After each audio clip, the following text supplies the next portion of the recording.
But now we're going to start at the beginning, and that's with the most basic ingredient, royal icing. I broke this egg yesterday, and I have the egg white here, and I'm going to take out the little spindle that is usually attached to the yolk. If you leave that in your mixture, you'll find that it will actually end up blocking your icing tubes. I have about a pound of icing sugar that has been sieved, and I'm going to add about half a spoonful at a time. Each time I add the icing sugar to my egg white, I make sure that I incorporate it all. So you keep beating it until your icing will stand in a soft peak, and you'll see that the tip will just turn over. And this is right for piping your fine lines, etc. Now, it's most important that you keep your royal icing in a good condition, and the main reason for that is that the sugar will crystallize if the air stays on it. So flatten your icing as much as you can. Make sure you get it all off the sides of the bowl.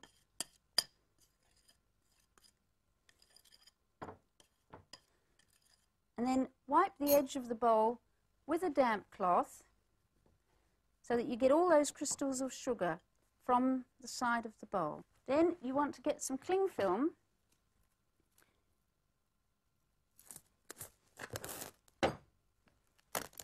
and put that right down on top of the icing so that you make sure you get all of the air out, because it's the air that will actually form the crystals. Once you've done that, put another layer of cling film right over the top of the bowl, and the reason you put the one right down on the icing is to stop the air that is between the top of the icing and this layer of cling film. You can then put the whole thing into a Tupperware bowl, but if you're going to use the icing straight away, you simply need to cover your bowl with a damp cloth. And now I'm going to show you how to make a piping bag. These are marked with a straight line on each of these two edges. It's marked A, B and C with a dotted line going along here. If you hold it at A with the long edge of your triangle at the top, the right angle at your wrist, pick up B and put it under your thumb at A. Keep these two here parallel as close as you can, and pull your point B until A stops at the dotted line. Wrap B around, fold all three in. The reason a piping bag actually bursts usually is because you haven't done an overlap, and this has an overlap from the point right up to the edge. They're actually made of vegetable parchment rather than greaseproof. You fold all three in, make two little nicks and fold that in, and that is your piping bag, and it should end up with no hole at the end at all. And you then cut off about 3/4 of an inch. You drop your tube into the bag, and the nozzle actually becomes a continuation of the shape of your bag.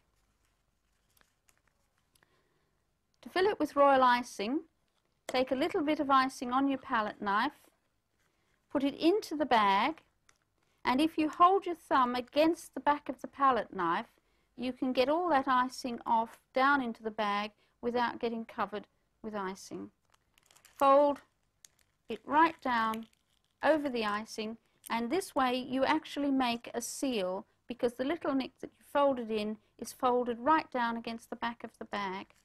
Fold one side in, then the other, two little turns, and then a big one, and that actually forms a pad for you to have your thumb against in order to be able to pipe. Now, to pipe straight lines, always keep the end of your nozzle nice and clean. Anchor it to start with, and lift the nozzle, let the icing fall out of it. A good test to check if your icing is the right consistency before you start doing a lot of work is actually to pipe it between your fingers. Now you ought to be able to move it around without it breaking off too quickly. If it does break straight away, it means your icing is too wet. If you have a lot of trouble pushing it out of the nozzle, then your icing is too dry. If it's too wet, add some icing sugar to it, and if it's too dry, a touch of water. So again, you lift your nozzle and let it fall out of the bag. You can, of course, do trellising work simply by changing the direction that you're going to pipe. You can pipe scallops, and if you want to pipe a curve, then the best way to do it is actually to lift, and I'll be doing a little bit more of this when we actually come to pipe the collar. And when you come to the end where you want to actually stop, just release the pressure on your thumb. Nothing's going to happen because the icing will stop flowing, and then you can just put it down where you want it to go.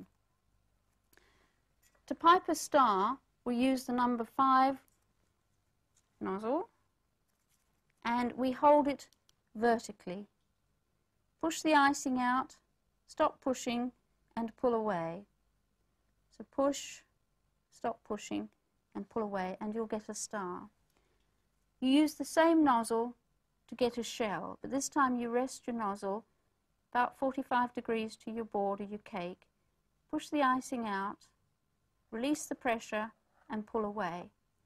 You then sit the nozzle about 1/8 of an inch behind the tail of the one you've just piped. Push until it covers the tail, and then pull away.